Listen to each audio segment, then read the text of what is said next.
on pace to investigate about twice the number of anti-gay incidents in 2013, from slurs to felony assaults, compared to 2012. The gunman caught up with Mr. Carson outside of a building at 60 West 8th Street and began shouting at him. "Do you want to die here?" he asked Mr. Carson. According to Mr. Kelly, before pulling out the revolver and shooting Mr. Carson once in the cheek. It is clear that the victim here was killed only because and just because he was thought to be gay.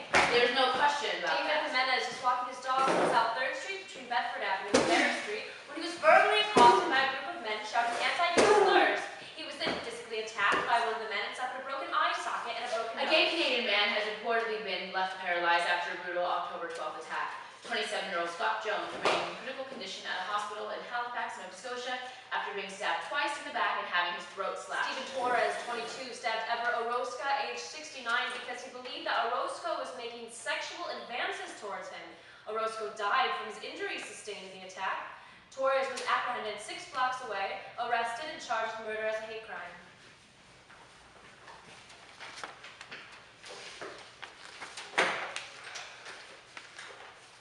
So, coming to New York for any young gay person is an experience like no other. It's like, yes, finally people get me and they love me for who I am. Or so I thought. So this was my first job in New York. Well, weren't they just the nicest? Wow, you do that really well. Yeah, well, you know, I'm an actor. Although, I guess you could kind of call that method acting. Oh, so you're, Yeah. Is that a problem? No, it's just I'm from Texas and, you know, we hang people like you down there. The next week I wasn't on the schedule. And then all these other things started happening. The murder of Mark Carson right here in the West Village, Dan Quintaro getting bashed in Alphabet City, Ever Orozco murdered in Queens. And like these, there's been dozens of attacks all over the city, the country, and around the world. It feels like there's a war going on, and these are its casualties. So I started to wonder why. How can there be so much hatred? Why is it that we can legally marry, but we can't walk safely down the street? So I started talking to some of the people around the city to try and find out. This is Reverend Mark. He is the pastor right here at St. John's Lutheran Church. I've been a pastor for 2 years as of August, and not only pastor for 4.5 years. I was raised in a household where faith was real, and it wasn't forced on us, but it was just very much a part of our lives. So it's always been a part of my life, and even growing up gay, I never felt from the Lutheran Church that I was being pushed out the door or told I couldn't be who I am. So I've been involved with the church with a congregation everywhere I moved. And I actually felt a call to ministry early on, but at the time the church was still struggling with issue around gay clergy. So I kind of thought, well, if they don't know what to do with me, I'll do other things. And then as they were changing, and I went through some life changes myself, finally around 2004. As I say, I lost the wrestling match, and I kind of gave up, and I said, yeah, okay. And I went to seminary, and immediately, right away, it was like, yeah, this is where I need to be. This is Tree. He's a bartender just down at the Stonewall Inn, and he was there the night of the Stonewall riots. I'm bartending on this block 47 years. Ninth Circle, Julius isn't here. I was a war counselor in a gang in Brooklyn, the Halsey Bops, and I had to fight other gangs, and I would knock a guy on his ass, and I would, like, get him in a headlock and something, and then accidentally always rub across the crotch to see how big his dick was. And thank God, knock wood, no one had figured that out. And some of them I go, oh, that's a nice size. This is my friend Brian. He moved here to New York, and then he met Garth.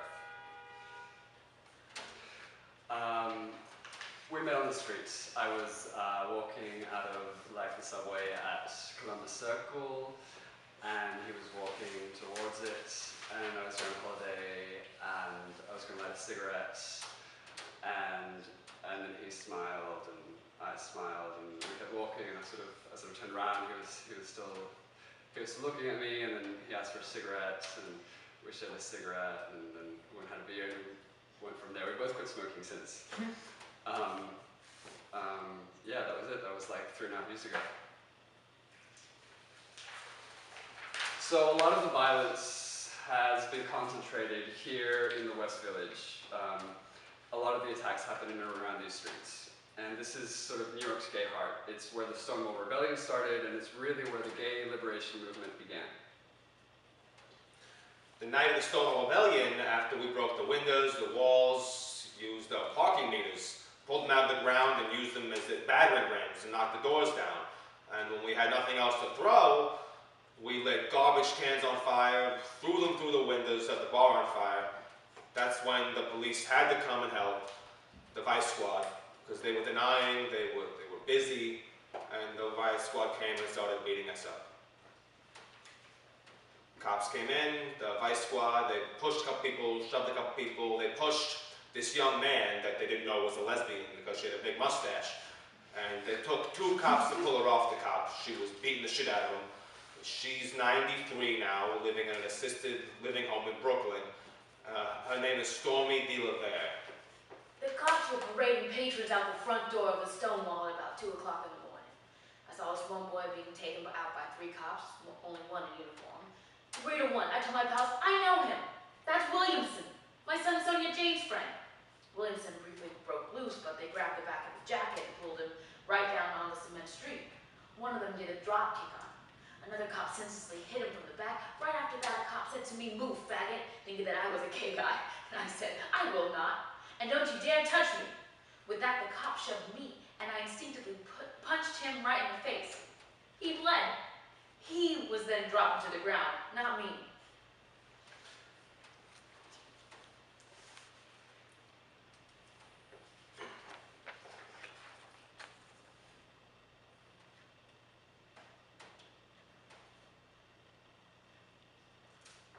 Charlie, myself, a bunch of us broke out from the side door, and we were outside about 20, 30 people, then also 100 people, then 300 people, then 600 people, and the cops were definitely afraid to leave the building. Because word got around and we saw paddy wagons and police cars and people gathering. You had to straight in gay people, old and young. After the rebellion, a week later, when everybody started flaring up again, Mayor Lindsay went on the air and told the police to leave the village, and that's when the entrapment laws stopped. And it took a couple more years until normal people started opening up bars. So how come we've come so far since then, but violence still seems to be a big part of our movement? This is Robert, who owns Boots and Saddles. I took over the bar 7 years ago. I love the history here. I worked here for 9 years before I bought into it. You know, this is where the gay movement began, Christopher Street, where I just love the history, and I love the neighborhood. It's a good neighborhood, a lot of good businesses, a lot of good people. This is trade. I've seen a million changes over the years. The duplex that used to be the Village Voice, and then tore that building down and built it. Call out faggot and everything else. And they'd throw bricks and bottles out of car windows at people. That was in the 80s, right here in New York. You have to realize that there weren't a lot of gay bars. Now we're spread out all over the place. So you come down to Christopher Street and you know where we're going to be. It's like shooting fish in a barrel. This year, I timed the parade from beginning to end. It was 5 hours and 17 minutes long. I was in the grandstands on 26th Street, and every politician came over, shake my hand, hug me, kiss me. I told Wiener if he sent that picture to a guy, we'd get a lot more votes. About 7 years ago, it started to change, and each year it's gotten a little worse. People being mugged, being robbed. You know, there's a lot of street kids everywhere. They're a little crazy. You know, and I think it happened when they closed 42nd Street. You know, they closed that, they cleaned it up, they made it a lot more Disney-like, the whole Times Square area. So every night somebody's being attacked on the street. There's always an edge of violence here, you know. As open as the city is, you still have homophobia. I mean, just yesterday we had an attack. A couple got beat up in Chelsea, right outside the Clearview Cinema, so it exists. The guy who got killed, he was one of our customers. I didn't know him personally, but I found out later that he came in at night when I'm not usually here. So he was one of our regulars. We went to the march. We marched that day, you know, that Memorial Day for him. We went on the march, a lot of my bar people, you know, but 2 days before that, you had another homophobic attack at Madison Square Garden. This summer alone, someone was killed over at Great Papayas on 6th Avenue. There were some beatings, there was a rash of attacks, and I can't absolutely pin it to DOMA and other things, but I feel like it's hard to say it's a coincidence when we move forward with civil rights, and all of a sudden we're getting attacked again. Every group, when they move forward, you get this reactionary vibe that people will then turn and get angry because the hatred is so deep, they just can't believe that we're moving forward. Reverend Mark. All I can think of, and it doesn't make any sense to me, you know, people keep saying, especially here in the village itself, the people come to be safe, and here they're being, you know, attacked. And all I can think of is that in any movement, look through history, in any movement, the bigger the steps forward, the more radical the attacks are, or the more intense the attacks are. And so, whether people are doing it consciously, the way they used to, hey, let's go down and beat up some gays, or just a more subconscious kind of thing that what's going on here? Things are unraveling. I feel, you know, anxious, and there's someone who makes me feel anxious, so boom. I don't know. It's, I guess I put it on that these are some of the biggest steps that this movement has taken since the Stonewall riots. And so there are going to be backlash, and that's why every movement has its martyrs. And it's sad, but it's human, and it's why we talk about evil in the world. I don't need to talk about devils, or I think there's enough evil in people. You know, I'm not one who dwells on that. When I talk about evil, I talk about evil that we all have within us. So, although marriage equality has been one of the most amazing triumphs for the LGBT community, clearly it's also been a source of tremendous backlash. And I'm trying to figure out why this issue is so important to both sides of the debate. This is the Reverend Brian Fisher. Companionship is just not one of the purposes that homosexuals can fulfill in marriage. They don't know anything about the standing, lasting relationship. They can't do it. There's just so much pathology associated with homosexual behavior that they're not able to pull it off. This is Brian again. Monogamy has been a big part of our relationship as well. So I don't think that's going to change when we get married. The rules of the relationship stay the same. We continue to be monogamous. We continue to be careful with each other and be kind to each other. A pair of major victories for the gay rights movement. The Supreme Court on Wednesday ruled that married same-sex couples were entitled to federal benefits, and by declining to decide a case from California, effectively allowed same-sex marriages there. Doma was beautiful here. I mean, the streets were crazy. Don't ask, don't tell. When the president repealed that, you know, it was slam packed. You know, the energy was just great. You just felt the energy here. You know, our church across the street, he's been very busy marrying people from out of state and from New York. I think I'm outdoing all my colleagues on the island of Manhattan because of where we're at.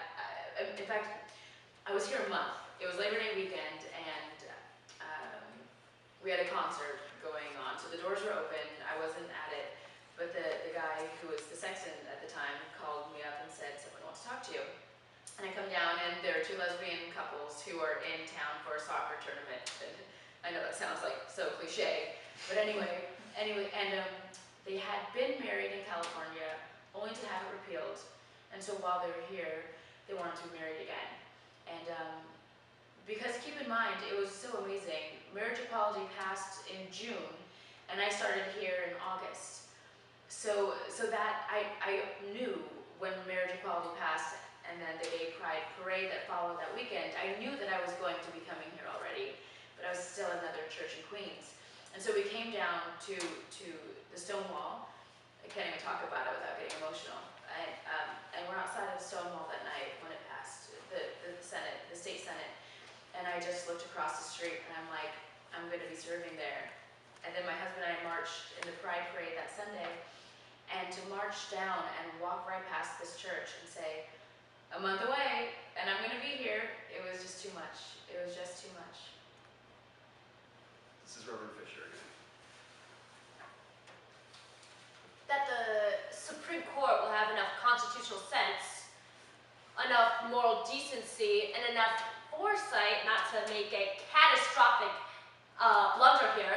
So my hope is that the Supreme Court will give full faith and credit to the 30 states whose constitutions forbid same-sex marriage. If it doesn't, it will be too late for America. If they don't do this, they will be opening the door to not only same-sex marriage, they will be opening the door to transsexual marriage, opening the door to polygamy, opening the door to incest, opening the door to pedophilia. I don't wish this on us, but I'm wondering if we're about to have a second, not civil war, but I mean, will this be the issue that breaks us as a nation? Because I mean, if the national government starts saying to states, sorry, but you have to marry these people, I don't know what's going to happen, because there are some people who feel pretty strongly about this down, and I hate to characterize, but it's in the South, you know? And I mean, look at just right before DOMA is struck down, North Carolina, which is not a radically right-wing state. I mean, yes, they lean that way, but they were able to pass a constitutional amendment, you know, limiting marriage. And so, what's going to happen? I don't know what's going to happen, you know, and we don't have the big enemies that we had in the Cold War that were keeping us together out of fear. You know, the terrorism, our war on terrorism is such a localized thing that it doesn't necessarily need to keep us together as a nation. So who knows? Who knows what's going to happen? So, perhaps violence is just a product of our momentum, a backlash against our new rights. But I can't help feeling that maybe homophobia is more endemic and persistent than that. So where does it come from? An elaborate and comprehensive study out of the University of Georgia confirms what many experts have suspected for quite some time.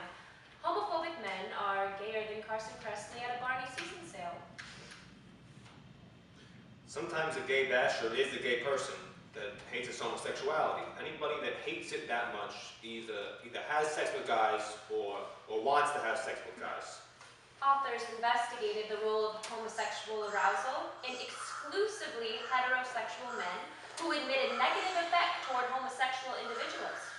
Participants consisted of a group of homophobic men and a group of non-homophobic men, male homosexual and lesbian videotapes, and changes in penile circumference were monitored.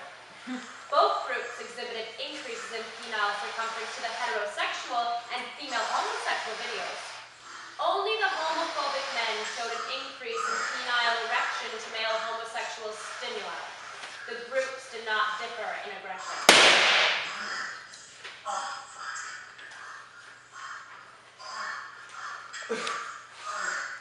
So, maybe it's just about sex.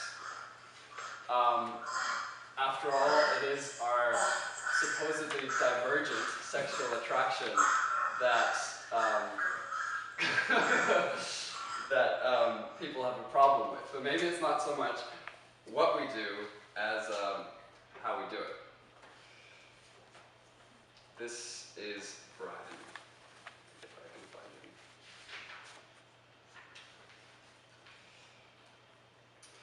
Yeah, I'm a bit angry at the queer community sometimes.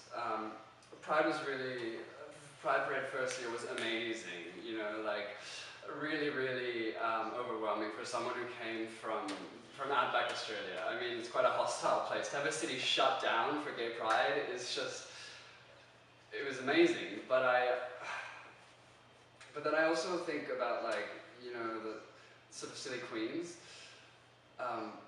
People associate this idea of, like, gay rights with promiscuity and drug taking and public nudity or indecency, and it's like, we still have to abide by all the same rights and responsibilities.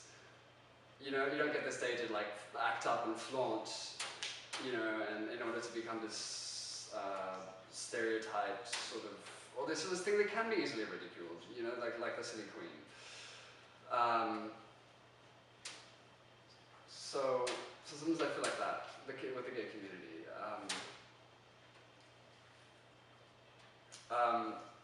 This is a conversation I had with a friend of mine, David. The thing about the Black Party is it has everything. It's big and sweaty, leather, sex, music, whatever you want. The music is amazing. Some people just go for the music. People say that circuit parties are all about drugs, but there are people like Justin who don't take drugs, who don't even touch a drink. Justin spends all of his time on the second floor. What's on the second floor? The second floor is just sex. I try to tell Justin that diversification is important, you know? He just wants sex 100% of the time. But I like to dance a little, drink a little, take drugs a little, you know, variety. But then I kind of think maybe this is just the way it's always been. Maybe it's part of our culture and people just need to accept it. We'd walk around and say, you're from New Jersey, I'm from Brooklyn, want to have sex? Nothing was locked. We'd actually tiptoe onto somebody's roof and have sex. Sometimes we'd sleep there till the sun came up. It was fun in those days. We'd have sex in movie houses, train stations. Of course, in the old days, it cost a nickel to go to the bathroom. And once you got in there, there were 10 people making believe they were smoking. So as soon as you took your dick out to pee and looked the guy next to you's dick, everyone knew you were gay, everyone started grabbing each other. We had no idea of bars. We thought men's bathrooms in the neighborhood movie house, or the men's room in the train station, was the only place to have sex, or people that you knew in that house. Did you meet our friend Benno? Benno's great. He's really big time in media and branding. He got Martha Stewart on the air. Anyway, he used to be really into leather. So he has all this gear, like 20 grand worth of gear. He has some crazy shit. He said he was going to give me some of it because he doesn't really use it anymore, but he hasn't yet. Gear is so expensive. Now it's too open. The younger generation have no idea of the history of gay life and the people that went to jail for them. They all think the neon lights were still here and the blinking and you know, years ago you met a guy at a bar, you asked him what sign he was. Now you ask him what gym you belong to. This is from an actual personal ad I found online. This is the image of a real man. What I look for in a guy breaks down to simple 3 basic elements: body, mind, and spirit. Body. I believe my pics undeniably define what I expect. Mind. The thought process that's triggered within the first 10 seconds you see me. Spirit. Let's just call it unbridled. I'll give you a wink if you show some real potential in meeting my expectations. And then, maybe we'll talk about the ways we should let unbridled nature take its course. Till then, one piece of advice to all those guys out there: get to it, Jim. This is Gay Dating 2013. Hi, What's up? chillin'. Pics? You?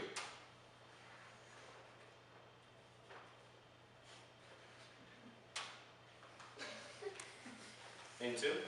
Talk. Verse. Host? Yep. Now? Yep.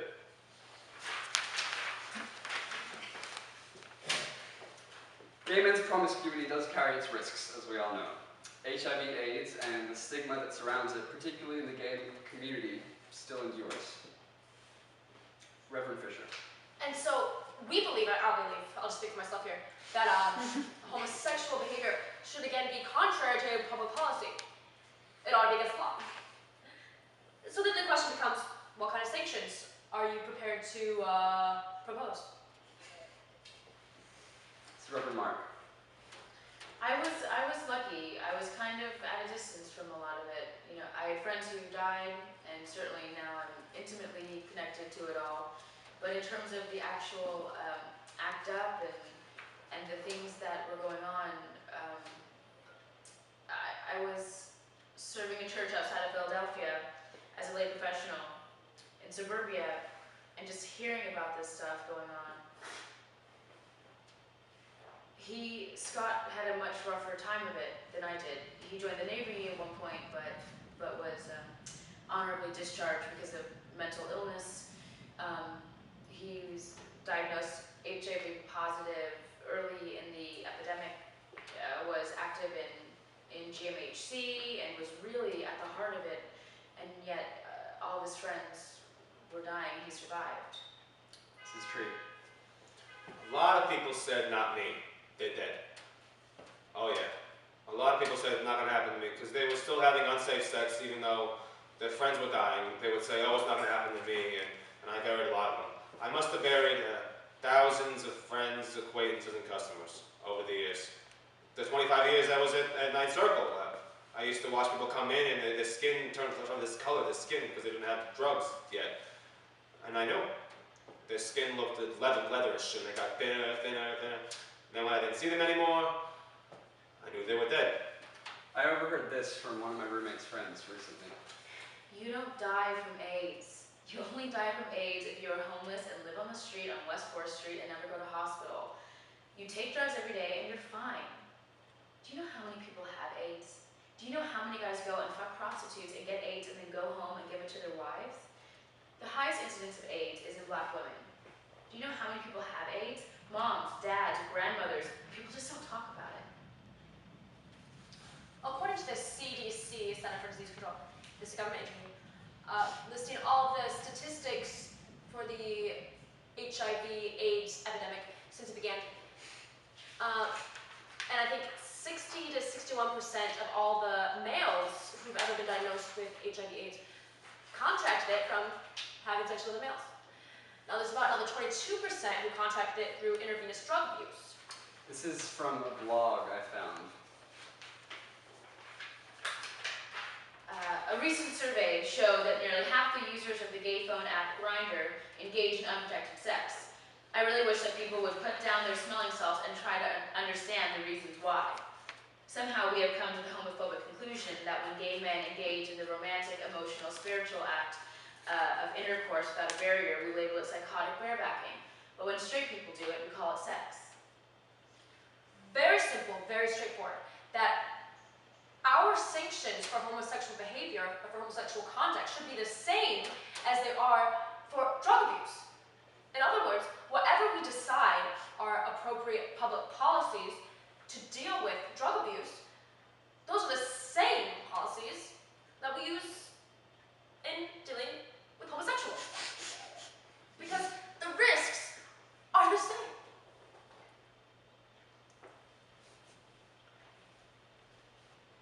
And now there are new strains of it, and I watch these kids having unsafe sex like crazy. Because they think because the new medication, they'll live longer. A lot of porn stars, and now they're all gone. And they're kids today. And there's movies out called Raw, where they're all having unsafe sex all over the world. And finally, we can stop pretending that those who remain fixated on condom usage have the moral upper hand. The emperor has no clothes, and he isn't wearing a rubber either. But despite all these issues, I feel like there's this sort of undercurrent of religious rhetoric that kind of gives people an excuse for this very closed-minded, homophobic attitude. This is Reverend Mark. Because religion is at the heart of it, that's oftentimes what it becomes so important to people that this is it. This is where we draw the line, and this is what we will die over. John Delwyn Jordan, East Memorial Baptist Church, Prattville, Alabama. Let us pray. Heavenly Father, we ask for your help and forgiveness at this time. God, we've taken you out of our schools. We've taken you out of our prayers. We've murdered your children. We've said it's okay to have same-sex marriage. God, we have sinned. We ask once again to forgive us for our sins. Scott Lively, Abiding Truth Ministries. Homosexuality is not a sin just like any other sin, but rather a warning sign that our society is on the verge of collapse.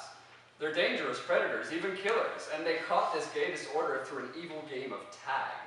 Homosexuality is a social cancer. There is a war going on in the world. There is a war that is waging across the entire face of the globe. It's been waging in the United States for decades, and it's been waging in Europe for decades. It's a war between Christians and homosexuals. For this cause God gave them up unto vile affections, for even their women did change the natural use into that which is against nature. And likewise also the men, leaving the natural use of the woman, burned in their lust one toward another, men with men working that which is unseemly, and receiving in Because I can themselves show you in that as much recompense proof as you of their have to show error me which that was God met. hates me. I have more to prove to show you that God loves me. For us as Christians, we're not law-based. We are grace-based. We are faith-based. And Jesus himself is breaking the very laws that some Christians are holding so dearly to. I don't mean breaking those laws, but I mean breaking laws from that tradition. And so this idea that we obey laws to make God happy is just not what I see Jesus teaching, you know? And he even addresses that in his teachings. And so I want to say to folks, you know, like the Westboro Baptist Church, how can somebody who purports to be a follower of Jesus then sit there and put the word hate and God in the same sentence? When Jesus talks about loving the other, when Jesus talks about reaching out and loving your enemy, Jesus never said that God hates anybody. So that's very confusing to me, because they don't really embrace the teachings of Jesus. What really scares me most about this kind of religious rhetoric is the effect that it has on young people and children in particular. This is a blog I found online about a mother talking about her experience going to Walmart with her 2-year-old son. This is Dexter.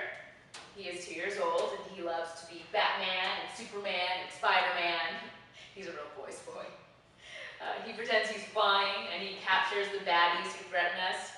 He's the sweetest little troublemaker you'll ever meet.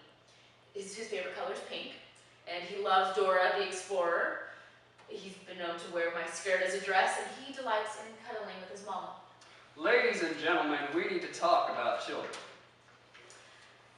Last night, I took my 2 boys out to pick up a couple of things from Walmart. After struggling to get him dressed and get his shoes on, I had to pry an overlarge teddy bear out of Dexter's arms as he was set on taking him with us. This brought on tears and tantrums, which I somehow managed to calm very quickly. But when I attempted to remove my discarded lace flower headband from his head, which he'd been wearing all day, I saw him getting ready to fight. So I let him to it. Who was he hurting? He rocked that headband. So your little son starts to act a little girlish when he's 4 years old. Instead of squashing that like a cockroach and saying, "Man up, son, get that dress off you and get outside and dig a ditch," because that is what boys do, you get out the camera and you start taking pictures of Johnny acting like a female, and then you upload it to YouTube, and everybody laughs about it, and the next thing you know, this kid is acting out childhood fantasies that should have been squashed. So we're at Walmart, and a teenage girl starts to giggle. Is that a boy or a girl? He's a boy. She walks away, and then a man with a cut-off denim shirt comes up. That's a boy. Yep. The man steps forward, and he grabs the headband off of Dexter's head and throws it to the bottom of the shopping cart. He cuffs Dexter around the side of his head. You'll thank me later, little man. If you touch my son again, I will cut your damn hands off. Your son's a fucking faggot. He'll get shot for it one day. Dad, the second you see your son dropping the limp wrist, you walk over there and crack that wrist. Man up. Give him a good punch, okay? You are not going to act like that. You were made by God to be male, and you are going to be a male. And when your daughter starts acting too butch, you rein her in and you say, "Oh no, sweetheart. You can play sports. Play them to the glory of God. But sometimes you are going to act like a girl, and walk like a girl, and talk like a girl, and smell like a girl, and that means you are going to be beautiful. You are going to be attractive. You are going to dress up. And so we come to the last frontier, gender. The idea of being born with a gender that is different to your assigned sex is still incomprehensible to many people. Transgender woman Diamond Woods was slain and dismembered by a man who picked her up earlier this month on a desolate stretch of Old York Road in Hunting Park, Philadelphia.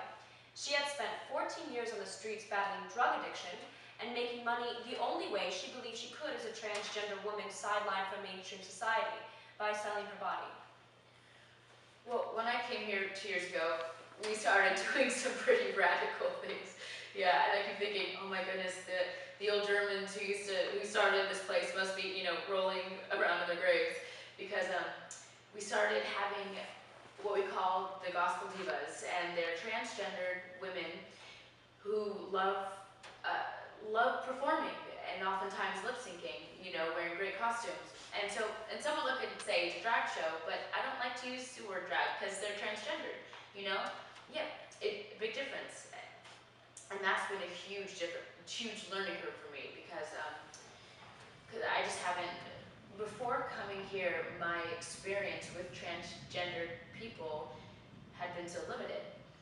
But because of where we're at right now, and the gay and lesbian people feel pretty comfortable for the most part, and now the cutting edge belongs to the transgender people. They're the folks who need more support than anyone else. So we started doing this, and now we're doing it once a month. This Saturday, we'll be doing another one of these shows, and it's just it's so amazing to watch, because these women who, for the most part, are African American. For the most part, they grew up in the church, where this kind of music was very important to them, and yet, for the most part, again, not everybody, but for the most part, they were pushed out and told they were no longer welcome. And for them to be able to come back into a church and perform this kind of music in a style that they like to perform, and is part of our culture, is really great. This is an artist living in New York. His name's Kay. I think it took me a long time to realize I was trans. I didn't really think about my gender a lot as a kid, so there was a lot of space not to be very restricted in my gender growing up, which was great. So I tried to change my name when I was younger. I have this thing called synesthesia, which for a lot of people can be really interesting, where their senses are all mixed up. So they see music, like you hear something and you have visualization. For me, every letter and number has a color and a flavor. But my birth name was a lot of colors I could not stand. So I was always preoccupied with changing it because I did not like pastels at all. I wanted something a little more robust. When I was in middle school, I wanted to be called a whole bunch of bad, really embarrassing names, like I wanted to be called Seven, and I would always change my name to a lot of gender-neutral names, but I didn't really know what that was about. And then I realized now of transgender people suddenly has to be nuanced. And it's nuance that I don't understand, because it's not my experience. And I, in some way, at times, dealing with transgender people, sometimes will have a little bit more sensitivity to our straight friends who are, taking time to understand a gay and lesbian expression, because it's not theirs. So I think, and I think we as gay and lesbian people have gotten kind of relaxed. It's, oh great, our fight's over, yay. We can't, as long as there's no justice, no peace. If somebody isn't getting justice, then we all have to stand up and keep fighting for it. So, here we are. Violence against LGBT community is ongoing around the world. I feel like I may have uncovered some of the reasons behind it, but more and more they just seem like excuses. And while I am filled with hope for the future, there is still a long way to go. This is true. I've had the greatest life. I was on American Bandstand in 1958, 59. I came back, I hung out with a bunch of Jewish people, the first ones I ever met, in Brighton Beach, where I met Neil Sedaka, who lived right there. And I taught them the way they dance in the American Bandstand, Philadelphia style. I worked the first rock and roll show ever, 1954. There's pictures of me on my Facebook, on me and Buddy Holly, Frankie Avalon, Paul Anka, and they're all 14, 15, 16, 17, 19. I'm only 16. I had a good life. I used to review cabaret shows and theater for gay magazines and newspapers. So I had a good life. You know, I tell everybody next year is my going to be 75, and on the invitation it's going to say, if you don't come to my 75th, don't bother coming to my 100th. I'm always challenging. The church likes to talk about it being, in the Lutheran church, we're pushing ourselves to be multicultural.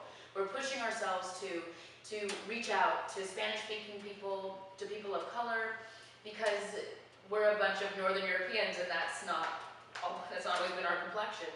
But I keep wanting to say, no, multicultural is more than just language and skin, you know? There is clearly another culture when we talk about LGBTQ, and boy, did I see it. We hosted, I mean, I didn't have responsibility for it except for space, but we had a funeral here recently for a very well-known drag performer, and the church was packed. And I mean, they did it up. It was open coffin. They had life-size cutouts of her in her costumes. They had shoes on display. I'm like, okay, I could never do this, but for these folks who were gathered for her fans, for her friends, for her family, you know, in quotes, this was authentic, and this was the way to celebrate her life. I think it brings us together. I just don't want to lose our history here. This is where the gay movement began, and if we lose where it began, we lose our history. Because we wouldn't have Castro, and we wouldn't have California, or Boys Town, and all that without what happened here. We know we should respect where we came from and honor where we got our freedom.